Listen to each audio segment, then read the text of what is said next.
रहीम। आज हम एमेट्रोपिया की जो दूसरी कंडीशन है उसको हम मायोपिया या नियर साइटेडनेस भी कहते हैं या शॉर्ट साइटेडनेस भी इसको कहते हैं। इसमें जो दूर की नज़र है वो कमज़ोर हो जाती है और जो पैरेलल रेज ऑफ लाइट जो है वो आई को एंटर होते हैं, in front of retina focus होते हैं इंस्टेड ऑफ रेटिना।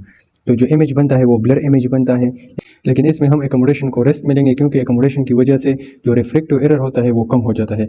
इतियालॉजी या काजिज इसके कौन कौन से हो सकते हैं? सबसे पहले कर्वेचर मायोपिया हो सकता है। इसमें कर्वेचर ऑफ कार्निया या लेंस जो है वो इंक्रीज होता है। लेट्स सपोज अगर ये नॉर्मल कार्निया है हमारे पास, इसकी कर्वेचर इतनी है तो जो इमेज बनेगा वो इधर बनेगा, लेकिन अगर कर्वेचर ज़्यादा हो जाएगा तो रिफ्रैक्टिव पावर ज़्यादा होगा जिसकी वजह से इमेज जो है वो रेटिना के सामने बनेगा। दूसरे नंबर पर एक्सियल मायोपिया हो सकता है। एक्सियल लेंस जब ज़्यादा होगा तो जाहिर बात है इमेज जो है वो इन फ्रंट ऑफ रेटिना बनेगा। इंडेक्स मायोपिया हो सकता है। इंडेक्स मायोपिया को हमने हाइपरमेट्रोपिया में इंडेक्स हाइपरमेट्रोपिया हमने डिस्कस किया था, लेकिन इधर जो स्ट्रोमा है वो जो है कोलेजन और फाइबर से बना होता है, ऑलरेडी हमने डिस्कस किया था। तो इसकी स्क्लेरोसिस जब हो जाती है, थिकनिंग या हार्डनिंग इसको हम भी कहते हैं, तो जिसकी वजह से इसका रिफ्रैक्टिव पावर बढ़ जाता है। रिफ्रैक्टिव पावर बढ़ने की वजह से इमेज जो है वो इन फ्रंट ऑफ रेटिना, इसकी एग्जांपल जो है वो न्यूक्लियर स्क्लेरोसिस है। इसके अलावा पोजिशनल मायोपिया हो सकता है। पोजिशनल मायोपिया में जो लेंस है वो इंटीरियरली डिस्प्लेस होगा। जब लेंस इंटीरियरली डिस्प्लेस होगा तो इमेज जो है वो इन फ्रंट ऑफ रेटिना बनेगा।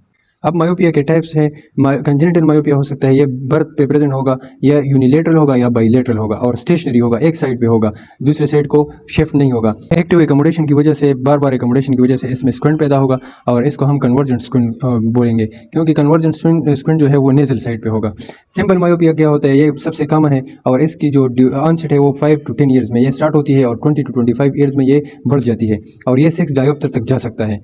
डिजेनरेटिव चेंजेस इसमें नहीं होते और इसका जो फंडस है वो बिल्कुल हेल्थी होता है, यानी नॉर्मल होता है। पैथोलॉजिकल मायोपिया क्या होता है? ये डिजेनरेटिव होता है, प्रोग्रेसिव होता है और ये भी हेरिडिटी है। ये 5 to 10 ईयर्स में स्टार्ट होती है और 15 to 20 डायोप्टर तक अर्ली एडल्ट लाइफ में जाती है।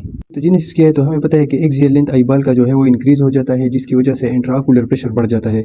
इंट्राओकुलर प्रेशर बढ़ने की वजह से आउटर लेयर है जो आई का स्क्लीरा जिसे हम कहते हैं वो इस प्रेशर को विथस्टैंड नहीं कर पाता, जिसकी वजह से जो अंदर स्ट्रक्चर है, रेटिना हो गया, कोराइड हो गया, उसकी डिजेनरेशन स्टार्ट हो जाती है और इस को हम मायोपिक चेंजेस कहते हैं। मायोपिक चेंजेस की वजह से मायोपिक क्रीसेंट बनता है, moon like shape atrophy start होना शुरू हो जाती है, पेरिपिपिलरी एट्रोपी स्टार्ट होना शुरू हो जाती है। इसमें जो है वो रेटिना की थिनिंग स्टार्ट होती है और जो रेटिनल पिगमेंट एपिथेलियम में उसकी डिजेनरेशन स्टार्ट होती है। या स्ट्रक्चर में जो है रेटिना ऑप्टिक डिस्क के ऊपर जो है वो पुल कर जाता है। डायग्राम में हमें नजर आता है कि ये ऑप्टिक डिस्क है, ऑप्टिक डिस्क के साथ जो है वो मायोपिक क्रीसेंट डेवलप हुआ है, यानी मायोपिक एट्रोपी स्टार्ट होना शुरू हुई है और इधर साइड पे जो है वो पेरिपिपिलरी एट्रोपी भी शुरू हो चुकी है। इधर जो है वो कुरियो रेटिनल डिजेनरेशन यानी रेटिना की डिजेनरेशन स्टार्ट हुई है। मेम्ब्रेन में जो है ब्रिक्स आ जाते हैं। ब्रुक्स मेम्ब्रेन असल में कोराइड का जो इनर लेयर है उसको हम ब्रुक्स लेयर कहते हैं। ये जो है रेटिना को न्यूट्रिशन प्रोवाइड करता है, ये हमने पढ़ा था। तो इसमें ब्रिक्स आ जाते हैं मायोपिक चेंजेस की वजह से, इसमें जो है प्रेशर बढ़ने की वजह से इसमें ब्रिक्स आ जाते हैं। कोराइडल न्यू वस्कुलराइजेशन स्टार्ट होना शुरू हो जाता है जिसमें वस्कुलर ग्रोथ हो जाता है कोराइडल लेयर में, ताकि जो ब्रिक्स आए हुए हैं ब्रुक्स मेम्ब्रेन में इसको ठीक किया जाए। फोस्टर पक्स स्पॉट जो है वो ये डार्क पिगमेंटेड लीजन है हमारे पास जो हेमरेज की वजह से स्टार्ट होते हैं मैक्यूला में। मेरे डायग्राम में आप देख सकते हैं ये डार्क पिगमेंटेड लीजन जो है वो मैक्यूला में स्टार्ट हुए हैं, इसको हम फोस्टर पक्स रेटिनल स्पॉट कहते हैं। पोस्टीरियर स्टेपाइलोमा हो सकता है। पोस्टीरियर स्टेपाइलोमा जो है ये रेटिना जो रेटिनल लेयर है उसकी इरेगुलर कॉन्फ़िगरेशन स्टार्ट होना शुरू हो जाती है ज़्यादा प्रेशर बढ़ने की वजह से, या इसमें जो है पेची कोरियो रेटिनल एट्रोपी हो सकती है, यानी कोरियो रेटिना में जो है वो एट्रोपी स्टार्ट होना शुरू हो जाती है, या इसमें होल्स बनना शुरू हो जाते हैं, degenerative holes in peripheral retina में होल्स बनना शुरू हो जाते हैं, या रेटिनल डिटैचमेंट के चांसेस भी बढ़ जाते हैं। और इसके साथ साथ डिजेनरेटिव चेंजेस विट्रस में जो विट्रस चेंबर है इसमें डिजेनरेटिव चेंजेस स्टार्ट होना शुरू हो जाते हैं। कम्युनिकेशन में सेम उसी तरह पोस्टीरियर स्टेपाइलोमा हो सकता है, यानी रेटिनल लेयर की जो है वो इरेगुलर कॉन्फ़िगरेशन स्टार्ट होना शुरू हो जाती है। ग्लाइकोमा इंट्राओकुलर प्रेशर हमने बता दिया कि बढ़ जाता है, या रेटिनल डिटैचमेंट के चांसेस बढ़ जाते हैं इंट्राओकुलर प्रेशर बढ़ने की वजह से, और कोराइडल न्यू वस्कुलराइजेशन स्टार्ट होना शुरू हो जाती है जिसकी वजह से विजन में जो है वो कमी आ जाती है। अब इसके कौन कौन से सिम्टम्स है? तो इसका सबसे पहले जो सिम्टम है वो ब्लड विजन होगा, यानी विजन नॉर्मल नहीं होगा। Half shutting off the eyes होगा, बार बार एकोमोडेशन और फोकस करने की वजह से।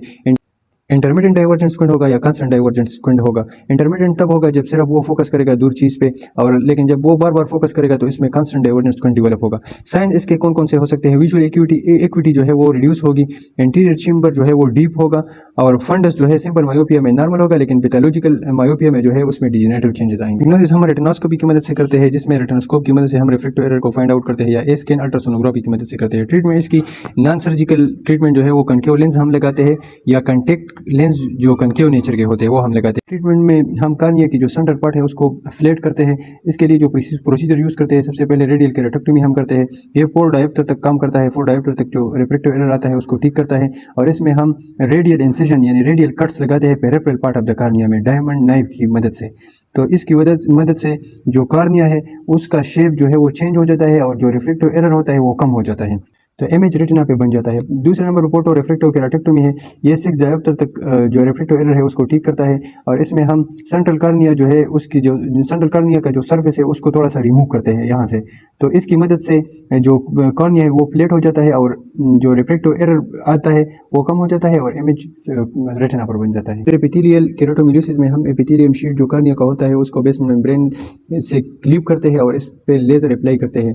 फिर वापस जो है वो एपिथेलियम शीट को रिपोजिशन करते हैं, और कार्निया जो है वो प्लेट हो जाता है, जिसकी मदद से जो इमेज बनता है वो रेटिना पे बन जाता है। लेजर इन सीटू केराटोमिलियोसिस में हम ये बहुत ज़्यादा यूज़ होता है आजकल, और हम फ्लैप को केराटोटोम की मदद से रिफ्लेक्ट करते हैं और लेजर अप्लाई करते हैं, और ये 12 डायोप्टर तक और एस्टिग्मेटिज्म 3 डायोप्टर तक ठीक करता है। लेजर इन सीटू केराटोमिलियोसिस के एडवांटेजेस ये है कि इसमें पोस्ट ऑपरेटिव पेन नहीं होता, और इसमें जो विजुअल एक्विटी है वो बहुत जल्दी ठीक हो जाती है।